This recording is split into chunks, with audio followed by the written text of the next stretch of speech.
नमस्कार दोस्तों, आज का जो हमारा लेक्चर है वो है लैग्रांज मल्टीप्लायर मेथड के ऊपर।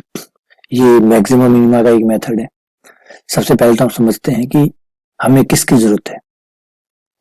तो अब तक हमने क्या किया, जब हम 12th क्लास में थे तो हमने एक चर वाले फलनों को हल किया, उनका उच्चिष्ट और निम्निष्ट ज्ञात किया। जब फलन जो था वो एक चर का था, एक चर का मतलब फलन सिर्फ एक ही चर के ऊपर डिपेंड करता था, है ना। जैसे एफ था वो सिर्फ एक ही चर एक्स पे डिपेंड करता था। तो हमने ये 12th क्लास में पढ़ा, इसका मैक्सिमा कैसे निकाला जाता है, मिनिमा कैसे निकाला जाता है, ये सब कुछ पढ़ा। फिर हम आए फर्स्ट ईयर में। फर्स्ट ईयर में हमने सवाल उठाया कि भाई हमेशा फलन एक ही चर का थोड़ी होगा, एक चर से ज्यादा का भी तो हो सकता है, दो चरों का भी तो हो सकता है, एक्स और वाई का। तब फिर मैक्सिमा मिनिमा कैसे निकालेंगे, तो हमने एक नया तरीका पढ़ा कि आर एस टी करके डेल एफ और डेल एक्स, डेल एफ और डेल वाई निकाल के, इस तरीके से प्रॉपर मेथड पढ़ा कि इस तरीके से भी आप उच्चिष्ट और निम्निष्ट निकाल सकते हैं दो चरों के लिए। फिर वही सवाल फिर खड़ा होता है, क्या हमेशा एक चर दो चर के ही फलन होते हैं, तीन चरों के, चार चरों के, पांच चरों के नहीं हो सकते। फॉर एग्जाम्पल आप किसी घनाभ का आयतन ले लीजिए, एक घनाभ ले लीजिए और घनाभ का आयतन लीजिए, घनाभ का आयतन। तो आप एक चीज गौर करेंगे कि घनाभ का आयतन तीन चीजों से बनता है। अगर v नाम दे तो वो लंबाई इंटू चौड़ाई और इंटू ऊंचाई, तो तीन चीजों से बनता है। खाली लंबाई, खाली चौड़ाई और खाली ऊंचाई से नहीं बनता। खाली नहीं कोई दो चीज ले ली तो बन गया, दो चीज से क्षेत्रफल बन सकता है लेकिन आयतन तो तीन से बनता है। तो आप कह सकते हैं कि जो आयतन होता है वो तीन का फलन होता है, एल का, बी का, एच का। यानी एल बी एच में से अगर आपने कुछ भी बदला तो आपका आयतन बदल जाएगा। एक कमरा है, उसकी लंबाई बदल दीजिए तो बताइए वो कमरा वैसा रह जाएगा? नहीं। लंबाई बदल देंगे, छोटी कर देंगे तो कमरा छोटा हो जाएगा, बड़ी कर देंगे तो बड़ा हो जाएगा। इसका मतलब उसका जो आयतन है वो बदल जाएगा। चाहे लंबाई बदलिए, चाहे चौड़ाई बदलिए, चाहे ऊंचाई बदलिए, कमरे का आयतन बदलेगा। तो कमरे का आयतन तीन का फलन है, एल का, बी का, एच का, यानी तीन चरों का फलन है। तो तीन चरों का जब फलन होता है तो उसका उच्चिष्ट और निम्निष्ट कैसे निकालेंगे? तो ये प्रॉब्लम खड़ी होगी कि तीन चरों वालों को आप कैसे सॉल्व करेंगे, जब चरों की संख्या तीन हो तो कैसे सॉल्व करेंगे। इसके लिए हमारे पास एक मेथड है जिसका नाम है लैग्रांज मल्टीप्लायर मेथड। सबसे खास बात इस मेथड की ये है कि ये तीन चरों के लिए नहीं, चार, पांच, छह, सात, आठ, 10, 11, कितने भी चर क्यों ना हो, कितने भी चर क्यों ना हो, ये मेथड हमेशा काम करता है। इसकी सबसे जबरदस्त बात ये है, इसके जो खोजकर्ता थे वो लैग्रांज थे। लैग्रांज बड़े फेमस मैथमेटिशियन है। और जैसे आप फर्स्ट ईयर में, सेकंड ईयर में, फाइनल ईयर में आप पढ़ेंगे लैग्रांज के बारे में। कुछ मैथमेटिशियन ऐसे हैं जिनके बारे में आप बहुत पढ़ते हैं, बहुत पढ़ते हैं, बहुत पढ़ते हैं इसलिए कि इन लोगों ने बहुत काम किए। एक है आयलर, लियोनार्ड आयलर, दूसरे हैं लैग्रांज, तीसरे हैं कोशी। इन तीन के बारे में आप पूरे 3 सालों में काफी बार इनकी चर्चा होगी, काफी बार इनके बारे में थ्योरम आएगी, इनके प्रमेय आएंगे, इनकी फॉर्मूले आएंगे, बहुत सारी चीजें इनके बारे में दी हुई है जो आपको बीएससी में पढ़ने में मिलेगी। तो चलते हैं। तो लैग्रांज मैथमेटिशियन का नाम है, पूरा नाम इनका लुईस लैग्रांज था और गजब काम किया है इन्होंने, ठीक है। तो चलिए हम आगे बढ़ते हैं। ये कैसे काम करते हैं, मान लेते हैं सबसे पहले शुरुआत करते हैं कि आपके पास एक फलन है जिसको आपको मैक्सिमम या मिनिमम करना है, ठीक है। मैंने नाम रख लिया यू। यू एक फलन है, x1, x2, x3 and dash dash xn। मैं ज्यादा का ले रहा हूँ। n चर है जिनका फलन है f, इसको आपको मैक्सिमम करना है या मिनिमम करना है, जो भी वो रिक्वायरमेंट वो देता है वो है। प्लस कुछ शर्तें हैं आपके पास। शर्तों का मतलब समझ है ना कि भाई आयतन इतना ही रहना चाहिए तो क्षेत्रफल को अधिकतम करो, या क्षेत्रफल इतना ही रहना चाहिए आयतन को अधिकतम करो। एक शर्त दे दी है भाई इसको चेंज मत करना, इसको इतना ही रखना है। जैसे तीन संख्याओं का जोड़ इतना ही रहना चाहिए, उनका गुणनफल अधिकतम करो, तो उसे कहते हैं शर्तें। तो मान लीजिए आपको कुछ शर्तें भी दी गई है, दो शर्तें हैं या तीन शर्तें। एक शर्त मान लीजिए ये है, एक और शर्त है G1, G2, ये शर्तें कंस्टेंट कहते हैं, इनको प्रतिबंध कहते हैं। ये शर्तें, इन शर्तों के अंतर्गत आपको काम करना है और फिर आपको मैक्सिमा या मिनिमा जो कहा गया है वो ज्ञात करने के एग्जाम्पल दिखाता हूँ, जैसे आपको थोड़ा अच्छा समझ में आ जाए। क्योंकि जब आप फलन की भाषा में लिखते हैं तो थोड़ा सा मुश्किल होता है। और फर्स्ट ईयर वाले बच्चों के लिए जैसे मैं नॉर्मली कहता भी हूँ कि जब बच्चा फर्स्ट ईयर में आता है तो बेटा ये बहुत हाई डोज है। कॉलेज वाले जो मैथमेटिक्स है ना वो बहुत हाई डोज है, और इतनी हाई डोज जो है वो बच्चों को समझ रहे हैं आप, क्योंकि आप 12th क्लास से आए हैं, स्कूल से आए हैं। स्कूल एजुकेशन की जो मैथमेटिक्स है वो बहुत सिंपल है, बहुत बहुत सिंपल, ठीक है। उसके मुकाबले कॉलेज की मैथमेटिक्स बहुत हायर मैथमेटिक्स होता है, तभी तो उसको हायर मैथमेटिक्स कहते हैं। तो ये जो डोज है अब ये देना तो पड़ेगा, ये देना तो पड़ेगा, लेकिन जैसे हम जैसे टीचर्स होते हैं अच्छी तरीके से जानते हैं कि इतना हाई डोज अगर आप बच्चे को दोगे तो बच्चा मैथमेटिक्स से नफरत करने लग जाएगा, मैथमेटिक्स को पसंद नहीं करेगा, ठीक है। और ये भी नहीं कर सकते कि हम ये कह दें कि भैया तो टफ है तो रहने दो, छोड़ दो। टफ तो होगा ही होगा, जीवन में क्या एक मैथ्स ही टफ है, और भी बहुत सारी चीजें जो टफ है। कुछ भी करके देख लीजिए, कौन सी चीज आसान है, चलिए काम करते थे मैथ्स को हटा देते हैं लाइफ से, कोई सी एक चीज बता दीजिए जो आसान है। क्या हिंदी आसान लगती है? आइए कंपटीशन में पढ़ के देखिए हिंदी को, समझ में आ जाएगा, आपको लगेगा मैथ्स बहुत आसान है। अगर आप कंपटीशन के हिसाब से जाते हैं तो इंग्लिश, हिंदी, उर्दू, संस्कृत, सामाजिक कुछ भी उठा के देख लीजिए, सब में आपको मैथ ही आसान लगेगी। पता है क्यों? क्योंकि ये नियमों पे तो चलती है, बाकी के तो नियम ही नहीं है। इतिहास के क्या नियम है? वो कौन से नियमों पे चलती है? सिर्फ रट्टा मारो, और भयंकर रट्टा मारो।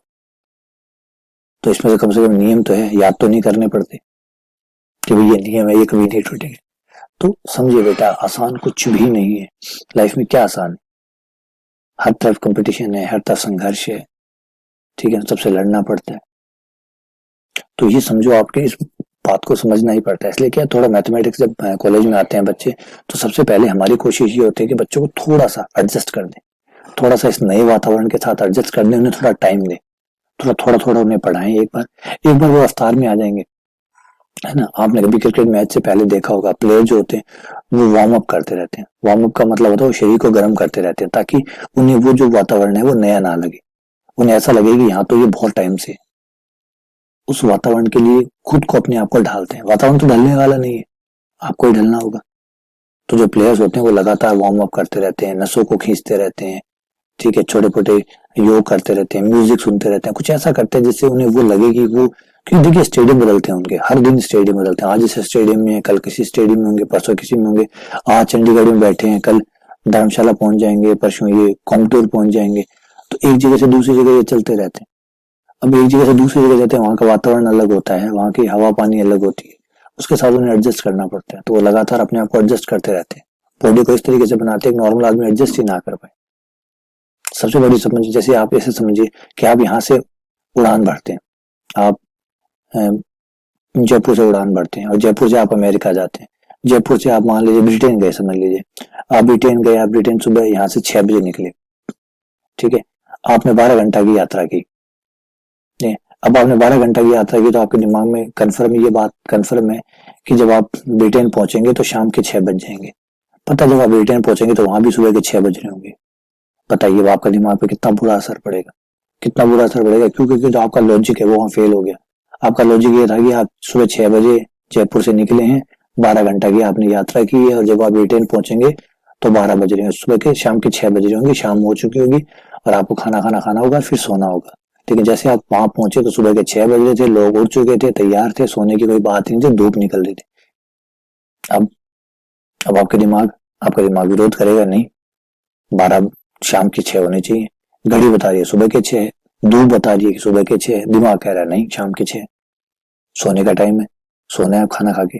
वो कह रहा है नहीं, तो सुबह के 6 बज रहे हैं, सोना कैसे? अभी कहाँ सोना, अभी तो उठे हैं सो के। तो कहेगा सो के कैसे उठाऊं, अभी यात्रा करके आया हूं मैं। तो दिमाग एकदम बदल जाता है उस समय। इंपॉर्टेंट बात होती है अनुरूप होना, ढल जाना। तो ये थोड़ी मुश्किल चीज है बेटा। तो यही फर्स्ट ईयर के साथ होता है, थोड़ा सा टाइम दो आप अपने आप को, एडजस्ट हो जाओगे इसके साथ। ये सब चीजें अच्छी है, बहुत मजा आने लग जाएगा। एक बार चीजों के साथ एडजस्ट हो जाते हैं ना, फिर मजा आने लग जाता है। तो थोड़ा सा टाइम देना होगा आपको। चलिए हम आगे बढ़ते हैं। मान लीजिए आपके पास 3 नंबर है, एक्स वाई जेड, ठीक है, और मैं चाहता हूं कि वो जो नंबर है उनका गुणनफल जो है वो अधिकतम आए। X into y into z, उनका गुणनफल जो है वो मुझे मैक्सिमम निकालना है। लेकिन एक शर्त और है कि इन तीनों का जो जोड़ है, x plus y plus z, इनका जो जोड़ है वो 10 ही होना चाहिए। जोड़ हमेशा 10 रहना चाहिए। हाँ, एक्स कितना ही ले लो, वाई कितना ही ले लो, जेड कितना ही ले लो, लेकिन इनका जोड़ हमेशा 10 रहना चाहिए। इन तीनों का जोड़ 10 ही आना चाहिए, तथा गुणनफल जो है वो मैक्सिमम निकाल। अब आप एक्स में कितना रखते हैं, वाई में कितना रखते हैं, जेड में कितना रखते हैं, वो आपकी मर्जी है। जोड़ 10 ही रहना चाहिए, किसी को कम कर दो, किसी को ज्यादा कर दो, लेकिन टोटल 10 रखो। और फिर बताओ कि इनके गुणा मैक्सिमम कितने निकाले जा सकते हैं। तो देखा, इसे तो कहते हैं जो है हमारा उद्देश्य, ये मैक्सिमम मिनिमम करना है, ये है हमारा प्रतिबंध। इस प्रतिबंध के अंतर्गत हमें ऐसा करना है। अब लैग्रेंज मल्टीप्लायर मेथड आपको बता देते हैं। लैग्रेंज मल्टीप्लायर मेथड में आपको क्या करना है, एक फंक्शन बनाना है जिसका नाम आप रख सकते हैं capital F, x comma lambda. ये एक फंक्शन आपको बनाना है। इस फंक्शन में आपको क्या करना है कि आपका जो उद्देश्य था, जो भी आपका उद्देश्य था, मान लीजिए वो कैपिटल एफ एक्स है। ये जो कैपिटल एक्स है ये सारे एक्स को दर्शाता है, x1 x2 dash dash xn, जितने भी आपके चर थे जिन पे वो डिपेंड कर रहा था उन सबको एक साथ ही हमने कैपिटल एक्स नाम दे दिया, प्लस लैम्डा आई, यहाँ सिर्फ लैम्डा लिख लेते हैं, और लैम्डा को भी हम ऐसे ही बोल देंगे कि लैम्डा सारे लैम्डा को व्यक्त करता है, ये लैम्डा, फिर जी एक्स। इस तरीके से आपको एक कैपिटल एफ एक्स फंक्शन बनाना है। जी एक्स क्या है, वो कंस्टेंट है, वो शर्त है। लैम्डा कुछ और नहीं है, जितने प्रतिबंध होंगे हर किसी के लिए एक लैम्डा लगेगा, लैम्डा 1, लैम्डा 2, लैम्डा 3, लैम्डा 4। जैसे एग्जांपल इसी क्वेश्चन का ले लेते हैं। इसी क्वेश्चन का कैपिटल एफ जो फंक्शन है वो ऐसे बनेगा, लैम्डा बराबर यू क्या है, एक्स वाई जेड, क्या गया x y z, plus lambda, ये कंस्टेंट ले लीजिए, x plus y plus z minus 10, ये कंस्टेंट ले लिया। इस तरीके से आप कैपिटल एफ फंक्शन तैयार कर लेंगे। ये कैपिटल एफ फंक्शन बनने के बाद आपको इस कैपिटल एफ फंक्शन का सबके साथ आंशिक अवकलन करना है, एक्स के साथ जिस जिस पे वो डिपेंड करता है, बराबर करना है 0, del F over del y बराबर करना है 0, del F over del z बराबर करना है 0, और एक चीज और है वो है लैम्डा। लैम्डा के साथ भी आपको अवकलन करना होगा, लैम्डा बराबर 0। इस तरीके से आपके 4 या 5 जितने भी समीकरण बननी होगी वो सारी बन जाएगी। इन समीकरण को आपको हल करना है और एक्स वाई जेड का मान निकालना है, ये हमारा तरीका होगा। इस तरीके से हम इसे सॉल्व करेंगे। अभी मैं आपको एक सवाल करा दूंगा जिससे आपको पूरा अच्छा आइडिया हो जाएगा कि ये कैसे काम करता है। चलिए मैं आपको प्रश्नावली का सवाल करवा देता हूँ। प्रश्नावली पे आ जाइए, 4th बी पे, a बटा एक्स बी बटा वाई सी बटा जेड बराबर 1, यू और ये प्रतिबंध है। अब यू का जो मान है इसे हमें मैक्सिमम और मिनिमम करना है, ठीक है। तो ये प्रतिबंध हो गया, ये यू हो गया। अब हम एक कैपिटल एफ फलन बनाएंगे, कैपिटल एफ जो कि बनेगा ये वाला, जो उद्देश्य है उसको लेंगे आप, x plus y plus z plus lambda लगाएंगे, फिर आप आपकी जो शर्त है, जो प्रतिबंध है उसको लिखेंगे, ए बटा एक्स प्लस बी बटा वाई सी बटा जेड माइनस 1, ये लिख लिया। अब आपको एफ का सबके साथ 1 बाय 1 अवकलन करना है। पहले आपने del F over del x किया जो कि आया 1 0 0 प्लस लैम्डा, ये माइनस ए बटा एक्स स्क्वायर प्लस 0 प्लस 0 0, ये आपने अवकलन कर लिया। अब इसे आप 0 कर दीजिए समीकरण को, जो भी आए जितना भी आए उसे 0। एक समीकरण आपकी बन गई माइनस ए लैम्डा एक्स स्क्वायर बराबर 0, इक्वेशन नंबर 1, इक्वेशन 1, ठीक है। अब आप यहाँ देखें तो हम इक्वेशन 1 को सॉल्व कर सकते हैं। यहाँ से हम x का मान निकाल सकते हैं लैम्डा के पदों में, तो ये आ जाएगा 1 बराबर ए लैम्डा बटा एक्स स्क्वायर को आप इधर ले आएंगे तो ये हो जाएगा एक्स स्क्वायर बराबर ए लैम्डा, फिर आप x का मान निकाल लेंगे तो x बराबर हो जाएगा अंडर रूट ए लैम्डा। ये लीजिए हमने x का मान लैम्डा के पदों में निकाल लिया। इसी प्रकार मैं जब इसका y के साथ अवकलन करूंगा, आंशिक अवकलन, तो शायद ऐसा ही कुछ y के लिए भी मुझे प्राप्त हो जाएगा। चलिए देख लेते हैं। तो x का अवकलन 1, y का अवकलन 1, x का 0, y का 1, z का 0, लैम्डा ये 0 माइनस b बटा वाई स्क्वायर 0 0, तो x का 0, y का 1, z का 0 प्लस लैम्डा a बटा x का 0, b बटा y का माइनस b बटा वाई स्क्वायर, c बटा z का 0, 1 का 0 और बराबर में 0, यह आ जाएगा 1 माइनस लैम्डा b बटा वाई स्क्वायर बराबर में 0। अभी आप यहाँ पे से सॉल्व कर लेंगे तो ये हो जाएगा 1 बराबर लैम्डा b बटा वाई स्क्वायर इधर आ गया, वाई स्क्वायर बराबर लैम्डा बी, वाई बराबर अंडर रूट लैम्डा बी। ये वाई का मान आ गया, लैम्डा के पदों में आया। मान वैसे नहीं निकला है, लैम्डा तब तक नहीं आएगा तब तक वाई भी नहीं आएगा, क्योंकि लैम्डा भी अज्ञात है ना, लेकिन हमने वाई को लैम्डा के पदों में तो निकाल लिया। चलिए तीसरा अवकलन की तरफ बढ़ते हैं, डेल एफ और डेल जेड की तरफ। जेड वाला अवकलन करेंगे एक्स का 0, वाई का 0, जेड का 1 प्लस लैम्डा ए बटा एक्स का 0, बी बटा वाई का 0 माइनस सी बटा जेड स्क्वायर 1 0, जेड स्क्वायर बराबर सी लैम्डा, जेड बराबर अंडर रूट सी लैम्डा। इसको नाम दे दीजिए, क्या नाम दिया आपने, एक्स वाई जेड। इनको नाम और डाल देते हैं यार, ताकि बोलने में आसानी हो कि हम किसकी बात कर रहे हैं। नंबर 2 दे दीजिए, एक तो दे चुके हैं आप, इसे 2 दे दीजिए, इसे 3 दे दीजिए, इसे 4 दे दीजिए, और अब एक चौथा अवकलन वो है लैम्डा के साथ, डेल एफ और डेल लैम्डा। लैम्डा के साथ करेंगे तो एक्स का 0, वाई का 0, जेड का 0 प्लस लैम्डा का 1, बाकी ऐसे बाहर रह गए, ए बटा एक्स, बी बटा वाई, सी बटा जेड माइनस 1, ये बेचारे बाहर रह गए। अवकलन करने के बाद बराबर 0। देखिए आप लैम्डा के साथ कैसे अवकलन करेंगे। जब आप लैम्डा के साथ करेंगे तो क्या होगा, एक्स का 0, वाई का 0, जेड का 0, लैम्डा का 1, बाकी ये इसके साथ है इसलिए बच गया।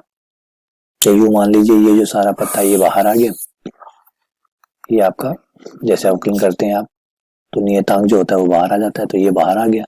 नियतांक इसलिए है क्योंकि आप अवकलन लैम्डा के साथ कर रहे हैं, तो ये बाकी सब नियतांक है, ये बाहर आ गया, लैम्डा का अवकलन 1 हो गया, तो ये बच गया। तो ये हमारी समीकरण आ गई, ए बटा एक्स प्लस बी बटा वाई प्लस सी बटा जेड माइनस 1 बराबर 0। एक को उस तरफ भेज दीजिए तो ये आपको मिल जाएगा ए बटा एक्स प्लस बी बटा वाई प्लस सी बटा जेड बराबर 1।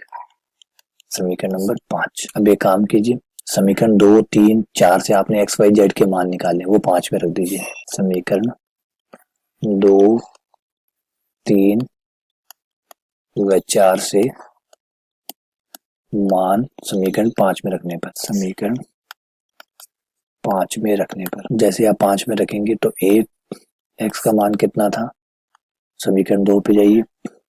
समीकरण 2 कहती है कि एक्स का मान अंडर रूट ए लैम्डा है। ठीक है भाई, अंडर रूट ए लैम्डा है, एक्स का मान अंडर रूट ए लैम्डा प्लस वाई का मान रखिए, वाई का मान है under root b lambda, z का मान रखिए अंडर रूट सी लैम्डा बराबर 1। एक अंडर रूट कट जाएगा तो अंडर रूट ए ऊपर बच जाएगा, अंडर रूट लैम्डा नीचे बच जाएगा, plus under root b cut गया, अंडर रूट लैम्डा बच गया, अंडर रूट सी बच गया, अंडर रूट लैम्डा बच गया बराबर 1। अंडर रूट लैम्डा को उस तरफ ले जाइए, वज्र गुणा कर दीजिए, आप लघुत्तम ले लीजिए पहले तो आप, under root A under root B under root C बटा अंडर रूट लैम्डा बराबर 1। अंडर रूट लैम्डा को उस तरफ ले जाइए, under root A plus under root B plus under root C बराबर अंडर रूट लैम्डा। ये लैम्डा की मान आ गया, चाहे तो वर्क कर लीजिए तो लैम्डा भी आ जाएगा, वैसे लैम्डा में चाहिए नहीं हमें, अंडर रूट लैम्डा से ही काम चल जाएगा। ये लीजिए, ये लैम्डा आ गया। अब आप अपने मानों पे वापस आ जाइए। एक्स का मान आपका कितना था, एक्स का मान था आपका अंडर रूट ए लैम्डा, अंडर रूट ए लैम्डा मतलब under root A into under root lambda, under root lambda का आप मान अभी निकाला ही है वो रख दीजिए, under root A plus under root B plus under root C, ये एक्स आ गया। इसी प्रकार आपका वाई भी आ जाएगा, वाई जो था वो बराबर था under root b lambda, under root b आपका बाहर है into under root lambda under root b, इसी प्रकार जेड आ जाएगा, ये एक्स वाई जेड आ गया। अब आप यू पे आ जाइए, यू कितना था जिसको आपको मिनिमम करना था, वो था एक्स यू बराबर x plus y plus Z.